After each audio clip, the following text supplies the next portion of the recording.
ప్రతిసారి ప్రతి విషయంలో నేను నిన్ను అనుమానిస్తూ అవమానిస్తూనే వచ్చాను. నీ కష్టాలకి నీ బాధలకి నేనే కారణమయ్యాను. సింధు, నన్ను క్షమించు. క్షమించు సింధు, నన్ను క్షమించు.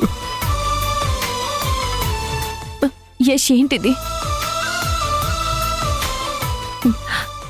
నువ్వేం కావాలని నా విషయంలో ఏ తప్పు చేయలేదు. నీకు క్లారిటీ లేకే నువ్వలా చేసావు. నువ్వు నన్ను అనుమానించినా, నన్ను కాదు అని దూరం పెట్టినా నాకన్నీ నువ్వే అనుకున్నాను. భర్తగా నువ్వు నాతో ఉండాలనుకున్నాను.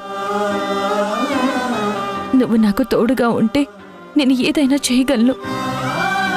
ఎంతటి బాధనైనా, ఎలాంటి కష్టాన్నైనా తట్టుకోగలను. నేనేం చేసినా అది నీ మంచి కోసమే, మన కుటుంబ శ్రేయస్సు కోసమే యష్. జరిగిపోయిన దాని గురించి బాధపడి లాభం లేదు.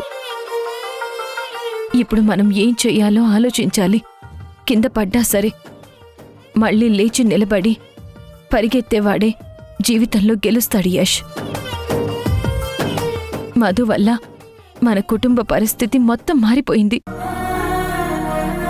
మనల్ని నమ్మిన జనాలకి సమాధానం చెప్పాలంటే ఎలా అయినా సరే వాళ్ళ దగ్గర నుంచి ఆ డబ్బు తిరిగి తీసుకోవాలి.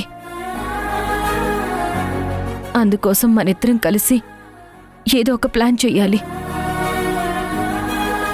ఇప్పుడు జరిగే గొడవలు మన పిల్లల భవిష్యత్తు మీద ఎఫెక్ట్ చూపించకూడదు.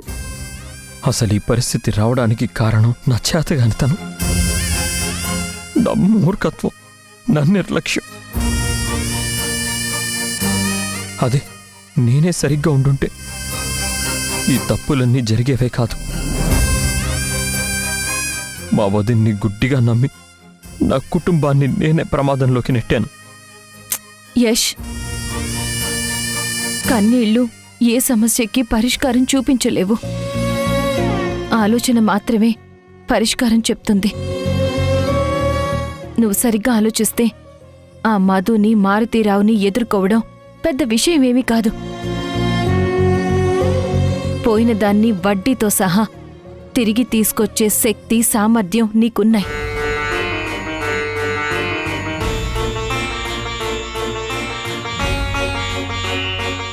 ఏమో సింధు,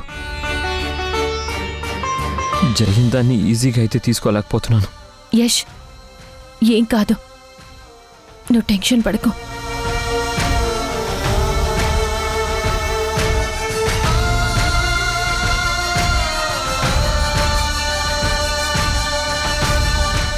యష్,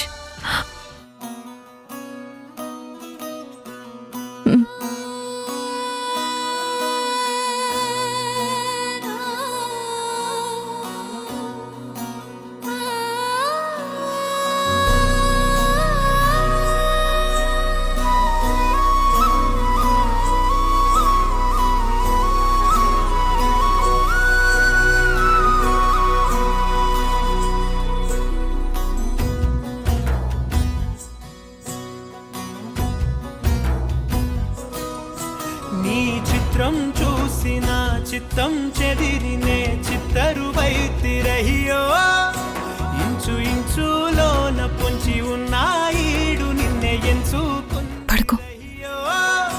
నా ఇంటి ముందు రోజు వేసే ముక్కు నీ గుండె మీదనే వేసుకుందు నూరేడు ఆ చోటు నాకే ఇవ్వురయ్యో.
సింధు,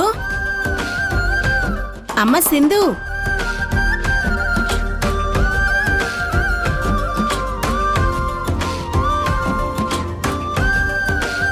సింధు,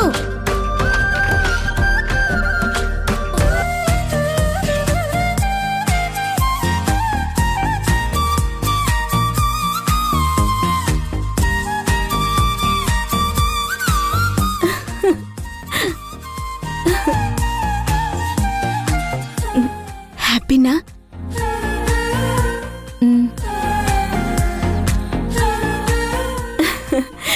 నాకు చాలా సంతోషంగా ఉంది సింధు. ఎన్నో రోజుల తర్వాత మళ్ళీ నీ ముఖంలో వెలుగు కాంతులను చూస్తున్నాను. త్వరగా వెళ్ళి రెడీ అయ్యారా అమ్మా? ఈరోజు కార్తీక పౌర్ణమి కదా, ఆ మహాదేవుడికి పూజ చేద్దాం. మనల్ని పట్టి పీడిస్తున్న ఆ దరిద్రం, ఆ మధు మారుతీరావనే దెయ్యాలన్నీ వదిలిపోతాయి. వెళ్ళమ్మా, తొందరగా రెడీ అవ్వు. సరే అత్తయ్య.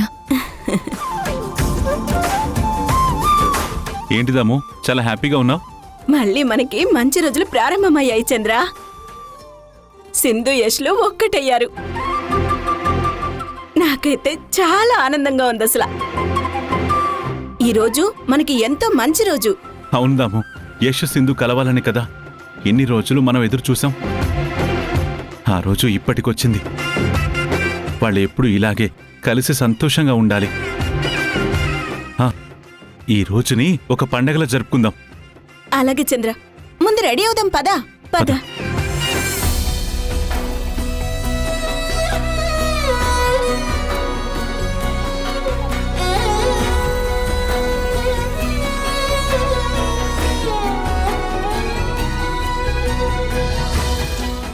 సింధు, ఏమైందమ్మా? ఏం ఆలోచిస్తున్నావు?